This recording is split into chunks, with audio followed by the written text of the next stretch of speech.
A data é 9 de janeiro de 2026. A hora, 15h02. Horário local. O ar na sala de controle central do complexo petroquímico de José, na Venezuela, é pesado e frio. Um zumbido constante de servidores e refrigeração industrial. Um engenheiro-chefe da Chevron, cuja expressão é uma máscara de concentração profissional, está posicionado diante do terminal principal, flanqueado por 2 fuzileiros navais da White 4ª Unidade Expedicionária. Ele representa a ponta de lança de uma transição de poder meticulosamente planejada, a culminação de meses de pressão geopolítica e negociações secretas. Sua tarefa é simples: digitar a sequência final de comandos para reiniciar o sistema de bombeamento principal sob novos protocolos de administração. Cada caractere inserido é preciso, cada movimento deliberado. As figuras uniformizadas atrás dele não são cerimoniais. São a garantia física de que a transferência de controle sobre o ativo mais valioso do hemisfério ocidental seria finalizada. Com um último toque, ele pressiona a tecla Enter. A ordem para despertar o gigante adormecido foi enviada através de quilômetros de fibra óptica e cobre. Por um breve e tenso segundo, a normalidade prevalece. As 40 telas do painel de controle exibem fluxos de dados estáveis, pressões nominais e temperaturas dentro dos parâmetros operacionais. É o silêncio antes da tempestade, a calmaria que precede o colapso sistêmico. Exatamente às 15h03, a ilusão se desfaz. Cada monitor pisca simultaneamente, banhando a sala em uma luz vermelha pulsante. No centro de cada tela, um único caractere cirílico branco se materializa. NET.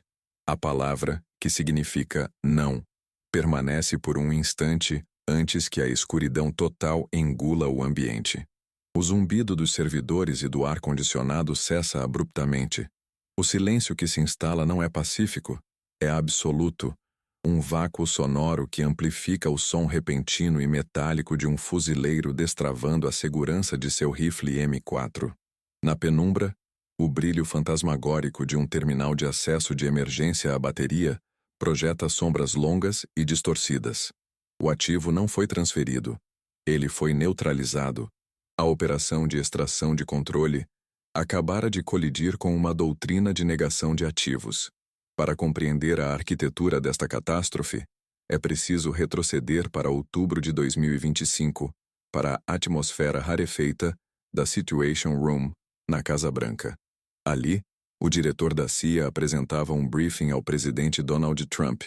Imagens de satélite e inteligência de fontes humanas confirmavam a presença de conselheiros técnicos russos, operadores do Grupo Wagner e oficiais do FSB, profundamente integrados à infraestrutura de comando e controle da PDVSA.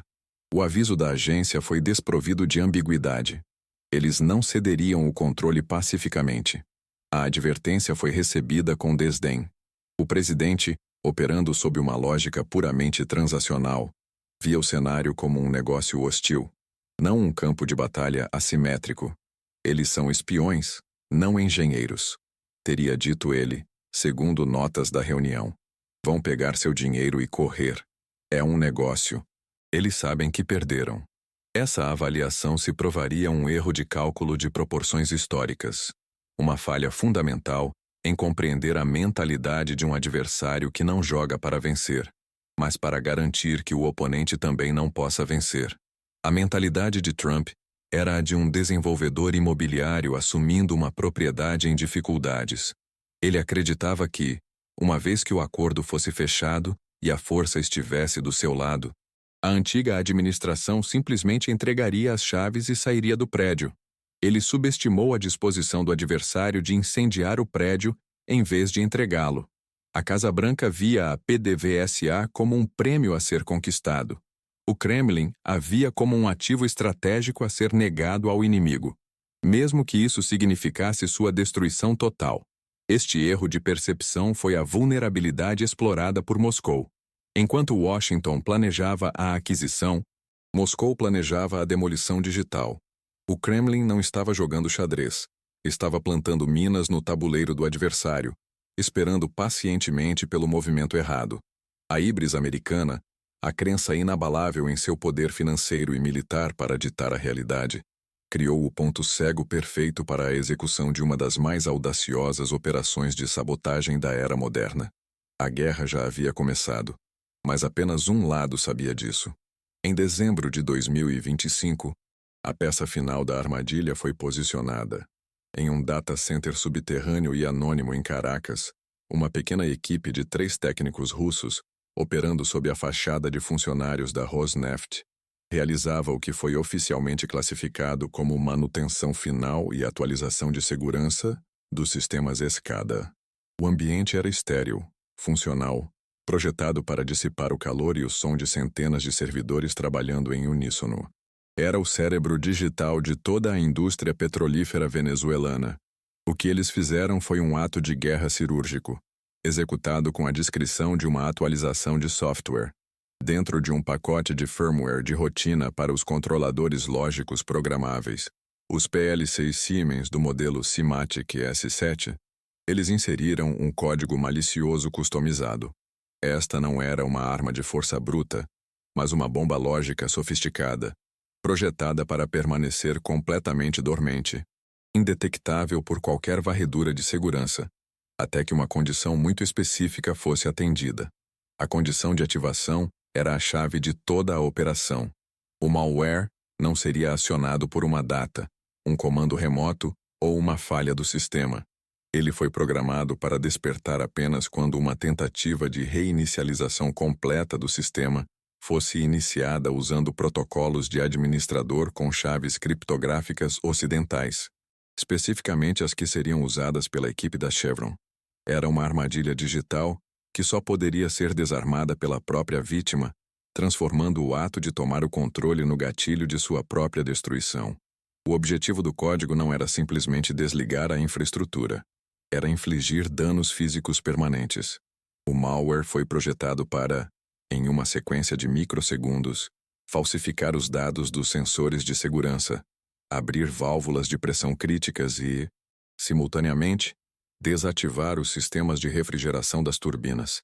Seu ato final seria instruir as fontes de alimentação dos próprios PLCs a enviarem um surto de tensão devastador, fritando seus próprios circuitos. A estratégia era a de terra arrasada, aplicada digitalmente. O que estava em jogo, a razão para tal medida extrema, pode ser encontrado em memorandos internos da Casa Branca que delineavam a Operação Freedom Flow.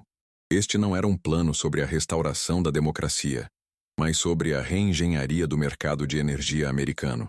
O objetivo era claro: colocar 1,2 milhão de barris de petróleo venezuelano por dia no mercado americano em menos de 100 dias, a tempo de criar uma queda dramática nos preços da gasolina antes do feriado de 4 de julho.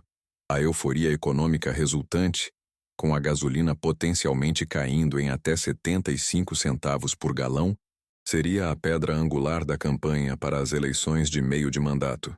Seria uma vitória tangível, sentida no bolso de cada eleitor, um trunfo político quase impossível de ser combatido. A operação era a garantia de uma vitória esmagadora, consolidando o poder da administração para os próximos 2 anos. A PDVSA não era apenas um ativo petrolífero, era a chave para o futuro político da presidência. O pacto secreto, mediado pela Chevron e pela Halliburton, era a mecânica por trás da estratégia. Um acordo de 20 bilhões de dólares que concederia a um consórcio americano o controle operacional do complexo de José por 30 anos. Em troca, o governo alinhado aos Imesiwa receberia apoio financeiro e a reestruturação de sua dívida. Uma cláusula crucial permitia ao governo americano comprar petróleo a um preço fixo de $45 por barril por 5 anos, um seguro contra a volatilidade do mercado global. Para a Rússia, a equação era igualmente pragmática e brutal. A Rosneft e o Gazprombank tinham aproximadamente 17 bilhões de dólares investidos em empréstimos e ativos na Venezuela. Perder esse investimento era um resultado ruim, mas permitir que os Estados Unidos tomassem o controle da produção venezuelana era catastrófico. A ordem de Putin, executada por Igor Sechin, era uma demonstração fria de realpolitik. Se o ativo não pode ser nosso, ele não será de ninguém. A destruição do investimento era um custo aceitável para negar ao adversário um ganho estratégico. A sobrevivência econômica da própria Rússia estava em jogo. A injeção de mais de 1 milhão de barris diários de petróleo no mercado global teria causado o colapso do preço do Brent, a referência que sustenta o orçamento federal russo. A sabotagem não foi apenas um ato de humilhação contra a administração Trump. Foi uma manobra calculada para proteger a espinha dorsal da economia russa. Era uma guerra travada não com tanques, mas com linhas de código, onde o campo de batalha era a infraestrutura crítica de um terceiro país. Esta análise, a dissecação da mecânica do poder por trás das cortinas de fumaça da mídia corporativa, não será encontrada em plataformas convencionais. Os algoritmos são projetados para suprimir este nível de detalhe, para manter o público em uma dieta de narrativas simplificadas e sancionadas pelo Estado. A verdade sobre a guerra híbrida, sobre a intersecção entre finanças, inteligência e código, é considerada conteúdo sensível, perigosa para a estabilidade da narrativa fabricada que nos é apresentada diariamente. Ao se inscrever neste canal, você não está apenas consumindo informação. Você está firmando um pacto de resistência contra a desinformação orquestrada e a infantilização do discurso geopolítico. Você se junta a um enclave de dissidentes intelectuais que exigem a verdade, não a versão oficial. Clique em inscrever-se e ative as notificações para garantir seu acesso permanente ao dossiê completo. Este é o primeiro passo para compreender as regras do novo grande jogo. Voltamos ao dia 09 de janeiro de 2026, às 15h03:15. No instante em que o comando de reinicialização americano foi autenticado pela rede, a bomba lógica despertou. Dentro dos sistemas SCADA, o código malicioso começou sua sequência de execução. Ele não era um vírus barulhento e destrutivo, mas um assassino silencioso e eficiente, operando com a precisão de um instrumento cirúrgico. Sua primeira ação foi sequestrar os sistemas de monitoramento e relatório.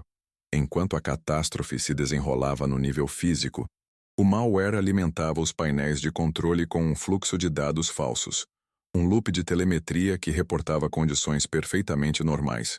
As temperaturas, pressões e taxas de fluxo exibidas eram uma ficção digital projetada para mascarar a destruição em tempo real. Os sistemas de segurança automatizados, cegados por dados fabricados, permaneceram inativos. A rede estava sendo desmembrada por dentro, enquanto seu sistema imunológico era informado de que tudo estava bem. Com os guardiões digitais neutralizados, o malware passou a interagir com o mundo físico. Ele enviou uma série de comandos contraditórios e catastróficos aos PLCs que governavam as máquinas. Válvulas de pressão em tanques de armazenamento de nafta foram abertas ao máximo, enquanto, simultaneamente, as bombas de refrigeração para as principais turbinas a gás, que alimentavam o complexo, foram instruídas a desligar. Foi a criação deliberada de múltiplas falhas sistêmicas em cascata. O golpe de misericórdia foi eletrônico. Nos últimos 45 segundos de sua existência, o código executou sua diretriz final. Ele instruiu os sistemas de gerenciamento de energia dos próprios controladores lógicos programáveis a contornarem seus reguladores de tensão internos.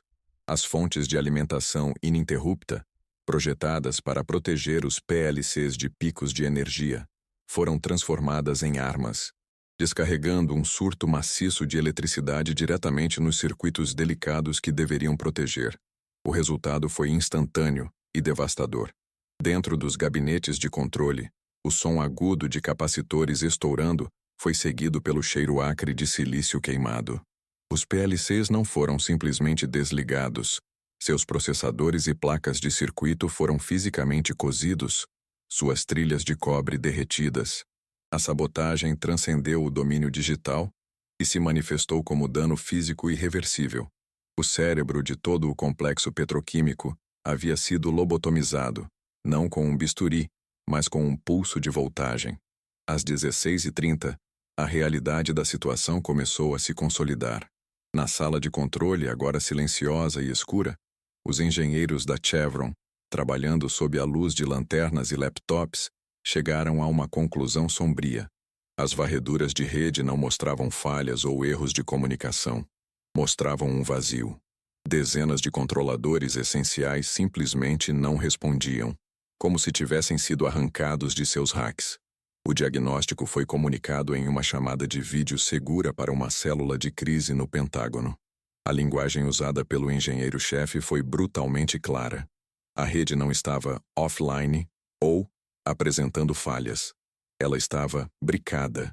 O termo, emprestado do jargão tecnológico, significava que os dispositivos estavam tão corrompidos que se tornaram funcionalmente inúteis, tão úteis quanto um tijolo. Ele afirmou que a recuperação não seria uma questão de reiniciar o sistema, mas de substituir fisicamente centenas de controladores altamente especializados, um pesadelo logístico que levaria meses, se não anos. Na Casa Branca, a notícia foi recebida primeiro com incredulidade, depois com uma confusão que rapidamente se transformou em pânico contido. A possibilidade de um ataque dessa natureza havia sido discutida em briefings de inteligência, mas sempre como um cenário hipotético, um cisne negro do domínio cibernético. A híbris que levou Trump a desdenhar do aviso da CIA em outubro agora se manifestava como um silêncio atordoado na sala de crise. A realidade havia superado a imaginação estratégica americana. A máquina de controle de danos entrou em ação imediatamente. Antes mesmo que a extensão total da sabotagem fosse compreendida, a narrativa oficial estava sendo construída e disseminada. A assessoria de imprensa da Casa Branca, em coordenação com o Departamento de Estado, emitiu declarações falando de falhas técnicas catastróficas e da infraestrutura venezuelana há muito negligenciada. Era uma cortina de fumaça. Uma tentativa desesperada de enquadrar um ato de guerra como um acidente industrial, para ganhar tempo enquanto o Cybercom iniciava sua análise forense. A equipe de resposta rápida do Comando Cibernético dos ILRCA foi despachada para o complexo de José. Sua missão era vasculhar os destroços digitais, os discos rígidos e os fragmentos de memória dos sistemas destruídos, em busca de uma assinatura, um fragmento de código que pudesse ser atribuído a um ator estatal. Eles sabiam que a narrativa da falha de equipamento era uma ficção para consumo público. Sua caçada era pela prova irrefutável de que a Venezuela havia sido o palco de um ato de guerra do século XXI. O precedente estabelecido era profundamente perigoso.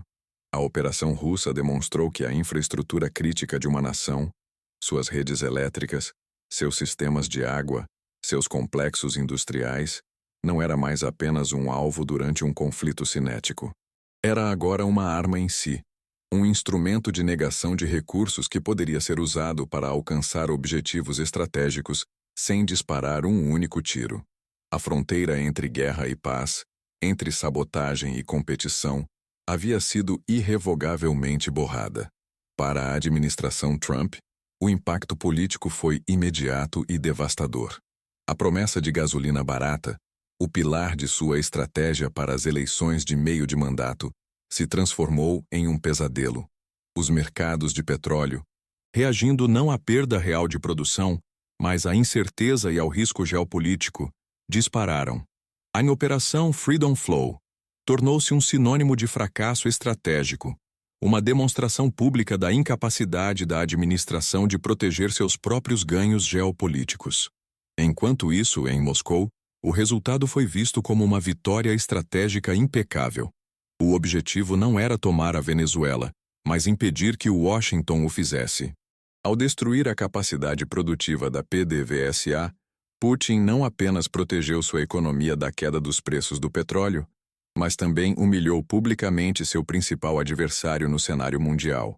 Ele demonstrou que a Rússia, mesmo com uma economia menor, poderia infligir dor estratégica através de meios assimétricos e com negação plausível. A dificuldade da recuperação não era apenas técnica, mas também geopolítica. Os PL-6 Siemens destruídos não eram componentes de prateleira. Eram unidades customizadas, configuradas especificamente para as operações da PDVSA, muitas delas instaladas pelos próprios russos. A cadeia de suprimentos para sua substituição era complexa e demorada. E a Rússia agora tinha todos os incentivos para usar sua influência para retardar ainda mais o processo. O complexo não foi apenas desligado. Foi colocado em um coma induzido logisticamente. A violação da rede, que deveria ser air-gapped, fisicamente isolada da internet, foi a prova da sofisticação da operação russa. A bomba lógica foi introduzida através do canal mais confiável possível, uma atualização de firmware de um fornecedor oficial, a Rosneft, que atuava como contratada de manutenção.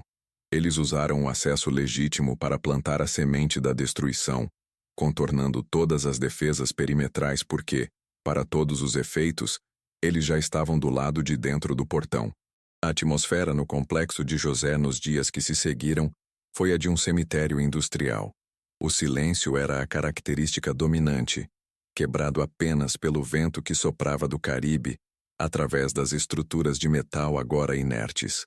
As chamas das torres de queima, que normalmente iluminavam o céu noturno, estavam apagadas. Era um monumento de aço e concreto à nova era da guerra. Um gigante industrial morto por uma arma invisível que viajou à velocidade da luz. O impacto psicológico sobre os planejadores militares ocidentais foi profundo.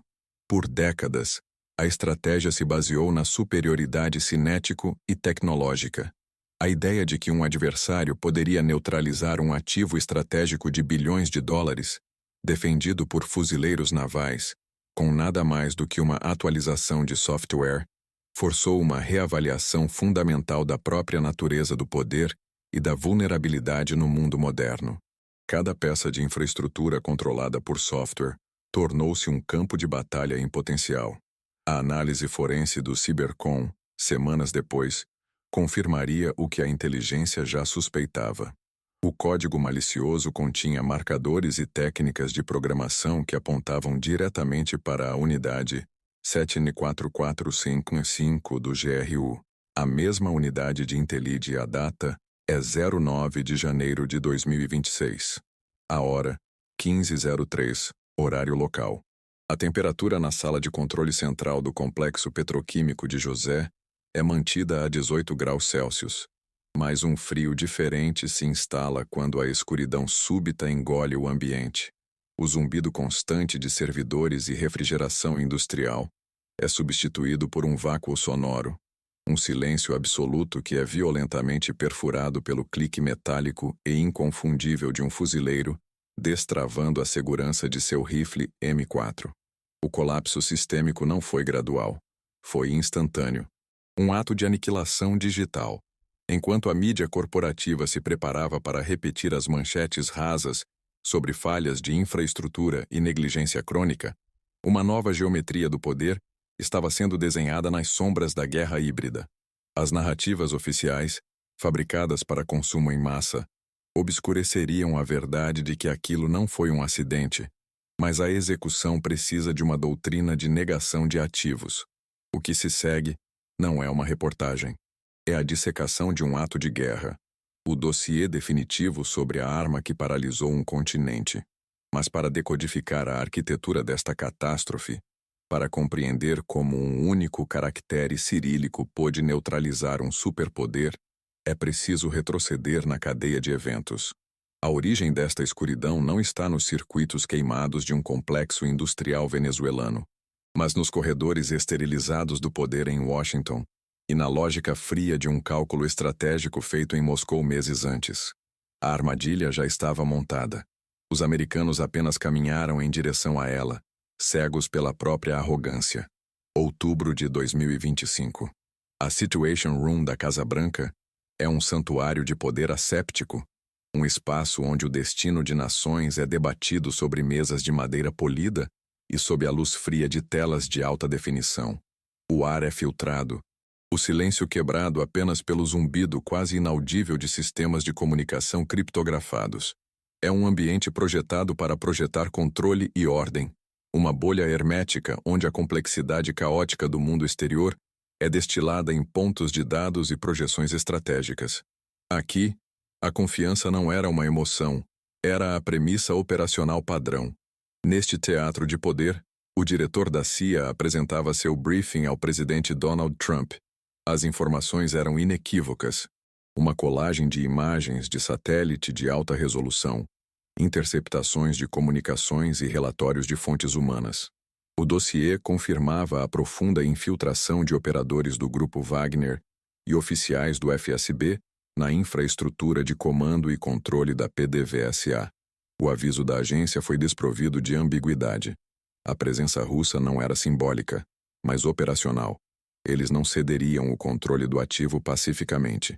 A advertência foi recebida não com alarme, mas com um desdém que beirava o tédio. O presidente, operando sob uma lógica puramente transacional, via o cenário como um negócio hostil, não um campo de batalha assimétrico. Para ele, o poder era medido em alavancagem financeira e força militar, variáveis nas quais ele detinha uma superioridade esmagadora. A avaliação era a de que o adversário, confrontado com força superior, simplesmente aceitaria o pagamento e abandonaria o ativo. Esta foi a falha fundamental de percepção. Este erro de cálculo se provaria de proporções históricas. A administração americana via a PDVSA como uma propriedade a ser adquirida. O Kremlin a via como um ativo estratégico a ser negado ao inimigo a qualquer custo. Washington planejava uma aquisição, enquanto Moscou orquestrava uma demolição controlada. A híbris americana, a crença inabalável em seu poder para ditar os termos da realidade, criou o ponto cego perfeito para a execução de uma operação de negação diária em escala digital. A guerra já havia começado, mas apenas um dos lados sabia disso. A motivação por trás da Operação Freedom Flow era um exercício de pragmatismo político brutal. O objetivo não era a restauração da democracia, mas a reengenharia do mercado de energia americano a tempo de garantir uma vitória decisiva nas eleições de meio de mandato. A injeção de 1,2 milhão de barris diários de petróleo venezuelano no mercado criaria uma queda dramática nos preços da gasolina, um dividendo político tangível entregue diretamente no bolso do eleitor. A PDVSA não era um prêmio, era a chave para a consolidação do poder doméstico. Para a Rússia, a equação era igualmente fria e existencial. A Rosneft e o Gazprombank tinham bilhões investidos, mas a perda financeira era um custo aceitável em comparação com a catástrofe estratégica de permitir que os Estados Unidos controlassem a produção venezuelana. A ordem de Putin, executada por Igor Sechin, era uma demonstração de realpolitik. A sabotagem não era um ato de vingança, mas uma manobra calculada para proteger a espinha dorsal da economia russa do colapso dos preços do petróleo. Se o ativo não podia ser deles, ele não seria de ninguém. Dezembro de 2025. Em um data center subterrâneo e anônimo em Caracas, a atmosfera é estéril, funcional, projetada para a dissipação eficiente de calor e som. O ar gelado e reciclado carrega o zumbido constante de centenas de servidores operando em uníssono.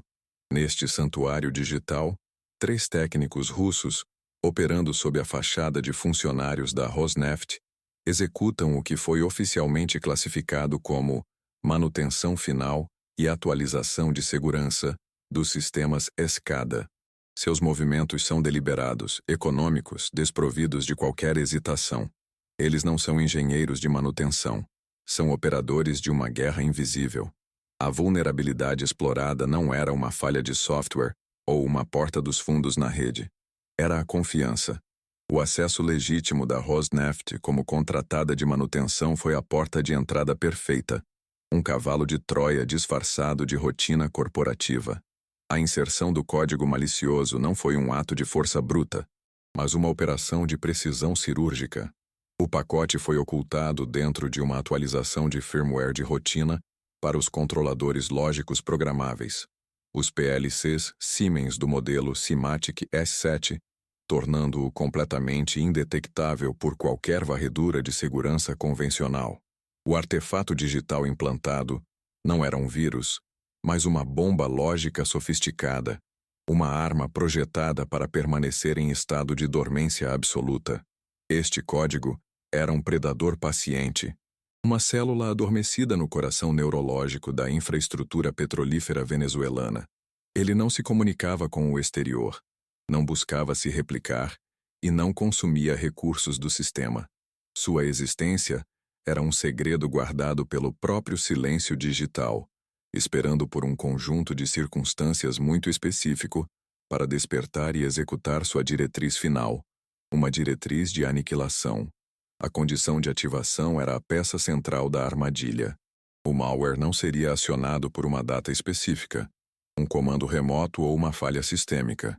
Ele foi meticulosamente programado para despertar apenas quando uma tentativa de reinicialização completa do sistema fosse iniciada, usando protocolos de administrador com chaves criptográficas ocidentais, especificamente aquelas que seriam empregadas pela equipe da Chevron.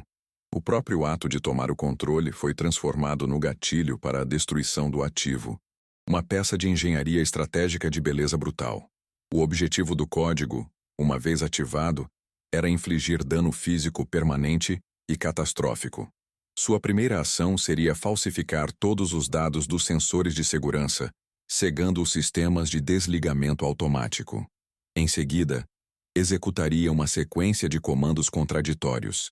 Abriria válvulas de pressão críticas, enquanto simultaneamente desativaria os sistemas de refrigeração das turbinas.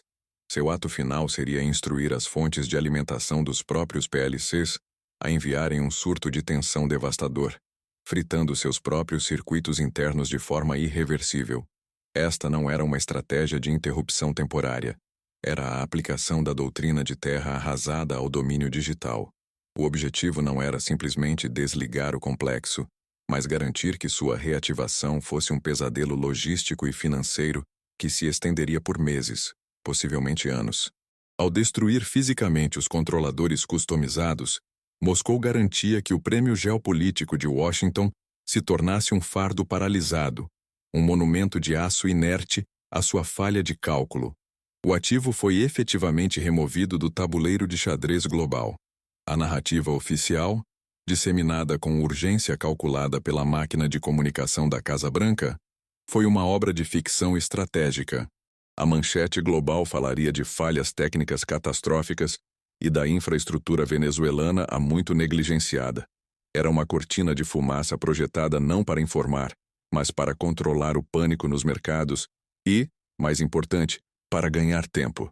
Nos bastidores, enquanto a imprensa repetia a mentira sancionada, as equipes do Comando Cibernético do ZAIRA já estavam em movimento, caçando os fantasmas digitais nos circuitos queimados do complexo de José. Este enquadramento de um acidente industrial era uma conveniência mútua, uma mentira que servia tanto ao agressor quanto à vítima. Para Washington, admitir um ato de guerra digital em seu próprio quintal seria reconhecer uma falha de inteligência de proporções humilhantes. Para Moscou, a negação plausível era a pedra angular da doutrina de guerra híbrida. A verdade de que um adversário havia paralisado um ativo estratégico sob proteção militar americana era um fato tóxico demais para ser admitido publicamente por qualquer um dos lados. A verdadeira motivação por trás da tomada de controle nunca foi a restauração da democracia ou a estabilidade econômica para o povo venezuelano. Essa era a narrativa para consumo externo, o verniz moral para uma operação de extração de ativos em escala nacional. O plano real, codificado em memorandos internos da Casa Branca e em propostas corporativas, era um exercício de pragmatismo político e financeiro, desprovido de qualquer ideologia que não fosse a do lucro e do poder. A Venezuela não era uma nação a ser salva, mas uma empresa a ser adquirida. O nome do plano era Operação Freedom Flow. Seu objetivo era brutalmente simples e focado no público doméstico: colocar 1,2 milhão de barris de petróleo venezuelano por dia no mercado americano em menos de 100 dias. O cronograma não era acidental. A meta era criar uma queda drástica e visível nos preços da gasolina antes do feriado de 4 de julho, gerando uma onda de euforia econômica que garantiria uma vitória esmagadora da administração nas eleições de meio de mandato. Aqui entramos nos segredos que a mídia mundial ainda tenta processar. As plataformas digitais são projetadas para suprimir este nível de análise, para manter o discurso dentro de limites seguros e sancionados. Ao se inscrever neste canal, você garante acesso permanente a uma camada de informação que poucos têm a coragem de investigar. Este não é um ato de consumo de conteúdo, é a assinatura de um pacto de resistência contra a narrativa fabricada. Clique para se juntar à elite que compreende a mecânica real do poder. A realidade por trás da operação era um acordo de 20 bilhões de dólares, mediado discretamente pela Chevron e pela Halliburton. Este pacto concederia a um consórcio americano o controle operacional completo sobre o complexo de José por um período de 30 anos. Em troca, a dívida externa venezuelana seria reestruturada e o novo governo, alinhado aos interesses de Washington, receberia o apoio financeiro necessário para se manter no poder. Era a maior aquisição hostil de um ativo estatal da história moderna. Uma cláusula específica, enterrada nas profundezas do acordo, revelava o cinismo da operação. Ela permitia ao governo americano comprar petróleo bruto venezuelano a um preço fixo de $45 por barril durante os primeiros 5 anos, independentemente das flutuações do mercado global. Não se tratava de um acordo comercial justo. Era um mecanismo para garantir energia barata para a economia americana e isolá-la da volatilidade geopolítica, transferindo todo o risco para a nação subjugada. O escopo do acordo ia muito além do petróleo. Anexos confidenciais detalhavam a concessão de direitos preferenciais a corporações americanas para a exploração e extração dos vastos depósitos minerais da Venezuela, incluindo ouro, diamantes e, crucialmente, coltan, um mineral essencial para a indústria de alta tecnologia. O petróleo era apenas a porta de entrada. O objetivo final era a reorientação completa da economia venezuelana para servir como um satélite de recursos para os Estados Unidos, uma doutrina Monroe para o século XXI. Portanto, a sabotagem russa não foi um ataque aleatório ou um ato de desespero. Foi uma manobra cirúrgica e precisa, projetada para destruir não apenas bombas e turbinas, mas o pilar central da estratégia econômica e eleitoral da administração Trump para os 2 anos seguintes. O Kremlin não atacou a Venezuela. Ele atacou a projeção de poder americano e o futuro político de seu presidente, usando linhas de código como munição. A guerra foi travada e vencida no campo de batalha dos contratos e das projeções financeiras. Às 15h03 e precisamente 15 segundos, o pacote de autenticação do engenheiro da Chevron, carregando a assinatura criptográfica ocidental, percorreu a rede da PDVSA. Este não era apenas um comando de reinicialização, era a chave que se encaixava perfeitamente na fechadura de uma armadilha digital adormecida. No instante em que o sistema validou a autoridade americana, a condição de despertar da bomba lógica foi atendida. A sequência de aniquilação, pré-posicionada meses antes, iniciou sua execução com uma velocidade que transcende a percepção humana. A guerra invisível havia chegado ao seu clímax cinético. A primeira ação do malware não foi de ataque, mas de engano.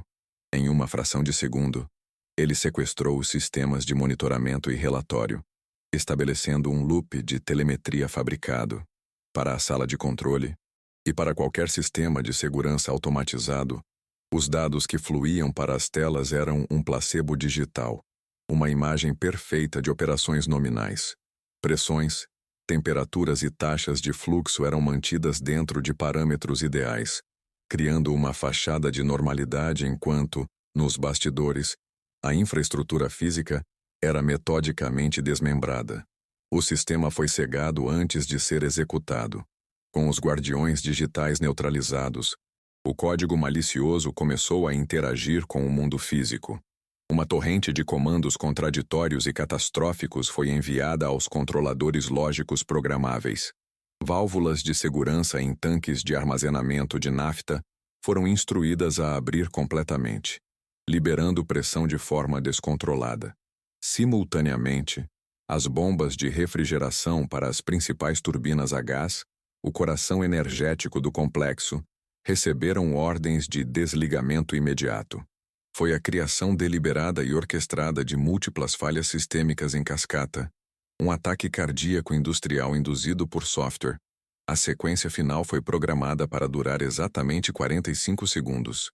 Este era o tempo necessário para garantir que o dano fosse não apenas grave, mas irreversível. Enquanto os operadores humanos na sala de controle ainda tentavam compreender a súbita perda de energia e comunicação, a fase mais destrutiva da operação já estava em seus momentos finais. A velocidade da execução digital contrastava brutalmente com a lenta confusão dos alvos, uma demonstração da assimetria fundamental da guerra cibernética. A resposta humana era irrelevante. O resultado já estava decidido. O golpe de misericórdia foi eletrônico, uma obra de engenharia destrutiva. Nos últimos microsegundos de sua existência, o código executou sua diretriz final. Ele instruiu os sistemas de gerenciamento de energia dos próprios controladores lógicos programáveis a contornarem seus reguladores de tensão internos. As fontes de alimentação ininterrupta, projetadas para proteger os PLCs de picos de energia, foram transformadas em armas, descarregando um surto maciço de eletricidade diretamente nos circuitos delicados que deveriam proteger. Foi um comando de suicídio forçado em escala industrial. O resultado foi instantâneo e devastador. Dentro dos gabinetes de controle espalhados pelo complexo, o som agudo de capacitores estourando foi seguido pelo cheiro acre de silício queimado e plástico derretido. Os PLCs não foram simplesmente desligados ou corrompidos. Seus processadores e placas de circuito foram fisicamente cozidos, suas trilhas de cobre vaporizadas. A sabotagem transcendeu o domínio digital e se manifestou como dano físico permanente.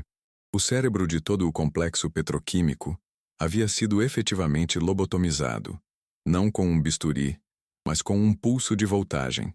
O código, um operador frio e profissional, executou sua missão com precisão absoluta.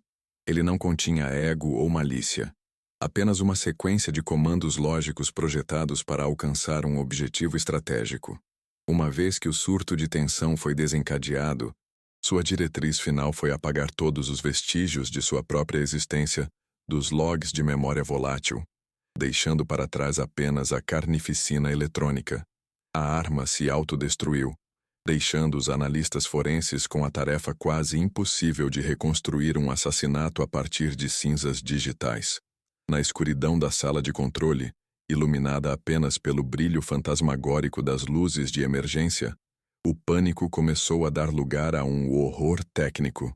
Os engenheiros da Chevron, conectando seus laptops de diagnóstico diretamente aos portos de rede, não encontravam erros ou falhas de comunicação. Eles encontravam um vazio, um silêncio eletrônico onde deveria haver um fluxo constante de dados. Os dispositivos não estavam respondendo porque, para todos os efeitos, eles não existiam mais. A rede não estava doente, estava morta. Este foi o momento simbólico em que o poder mudou de mãos. Não houve uma rendição formal ou uma bandeira hasteada. A queda foi o silêncio absoluto em uma rede que deveria controlar o ativo mais valioso do hemisfério. O engenheiro da Chevron, cuja mão havia pressionado a tecla Enter, percebeu lentamente que seu comando não foi um ato de tomada de controle, mas o gatilho que armou a destruição. Ele não era o novo mestre do sistema. Ele havia sido o seu carrasco involuntário. Às 16h30, a realidade da situação começou a se consolidar na penumbra da sala de controle. Os engenheiros da Chevron, trabalhando sob a luz fria de lanternas e telas de laptops, chegaram a uma conclusão sombria e unânime. As varreduras de rede não mostravam falhas ou erros de comunicação. Mostravam um vazio absoluto. Dezenas de controladores essenciais simplesmente não respondiam, como se tivessem sido fisicamente arrancados de seus racks. O diagnóstico foi comunicado em uma chamada de vídeo segura para uma célula de crise no Pentágono, usando uma linguagem brutalmente clara. A rede não estava offline, estava bricada. Na Casa Branca, a notícia foi recebida primeiro com incredulidade, depois com uma confusão que rapidamente se transformou em pânico contido. A possibilidade de um ataque dessa natureza havia sido discutida em briefings de inteligência, mas sempre como um cenário hipotético, um cisne negro do domínio cibernético. A híbris que levou a administração a desdenhar do aviso da CIA em outubro, agora se manifestava como um silêncio atordoado na sala de crise. A realidade havia superado a imaginação estratégica americana. A máquina de controle de danos entrou em ação imediatamente. Uma engrenagem de poder projetada para moldar a percepção antes que a verdade pudesse se solidificar. A assessoria de imprensa da Casa Branca, em coordenação com o Departamento de Estado, emitiu declarações falando de falhas técnicas catastróficas e da infraestrutura venezuelana há muito negligenciada. Era uma cortina de fumaça, uma tentativa desesperada de enquadrar um ato de guerra como um acidente industrial, para ganhar tempo enquanto o Cybercom iniciava sua análise forense. A reação global foi um teatro de hipocrisia cuidadosamente orquestrado. Em público, chancelarias emitiam notas de preocupação sobre a instabilidade, oferecendo assistência técnica e pedindo calma. Nos bastidores, as agências de inteligência e os ministérios de energia trabalhavam febrilmente, não para ajudar, mas para decifrar a nova doutrina de guerra que acabara de ser demonstrada. Cada nação com infraestrutura crítica agora se perguntava onde, em suas próprias redes, uma bomba lógica semelhante poderia estar adormecida, esperando o comando errado. O vácuo de poder deixado pela rede destruída era absoluto. Não havia mais uma disputa sobre quem controlava o ativo, pois o ativo, em seu estado funcional, deixara de existir. A humilhação final da administração Trump não foi a perda do controle, mas a percepção de que foram manipulados para se tornarem os próprios executores da destruição. Os novos gerentes do caos não precisavam ocupar o espaço.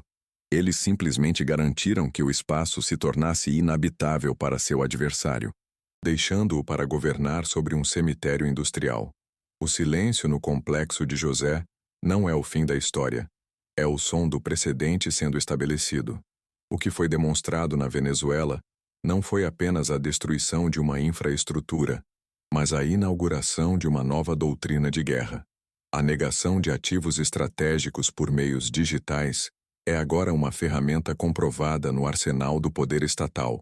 Cada controlador lógico programável, em cada usina de energia, em cada estação de tratamento de água no mundo, tornou-se uma fronteira, um campo de batalha latente. A análise forense do comando cibernético confirmará em semanas o que os estrategistas já sabem. O código era uma variante sofisticada do malware Triton, a mesma arma digital que visou a infraestrutura saudita. A implicação é clara e aterrorizante. Versões mais avançadas deste código não são uma ameaça futura, mas uma realidade presente, provavelmente adormecidas em redes elétricas e sistemas bancários ocidentais. A questão não é se um ataque semelhante ocorrerá, mas qual infraestrutura será a próxima a ser apagada. O debate público será enquadrado em termos morais simplistas, mas a questão real é uma de puro cálculo estratégico. Foi a ação russa um ato de guerra que justifica uma retaliação, ou uma manobra impecável que expôs a ingenuidade americana no novo grande jogo? Você que chegou ao final deste dossiê faz parte da minoria que não apenas consome informação, mas a decodifica. Você entende que o poder não é mais medido em ogivas, mas na capacidade de negar a realidade do adversário. A cortina de fumaça da mídia corporativa se dissipará, mas a verdade permanecerá aqui, neste arquivo. A próxima peça do dominó geopolítico está prestes a cair, seja em um sistema bancário ou em uma rede elétrica. A vigília contra a narrativa fabricada é permanente, e nós estaremos aqui para documentar cada colapso sistêmico. Ative as notificações para garantir que você não perca o momento em que o próximo interruptor for desligado. A guerra pela realidade já começou.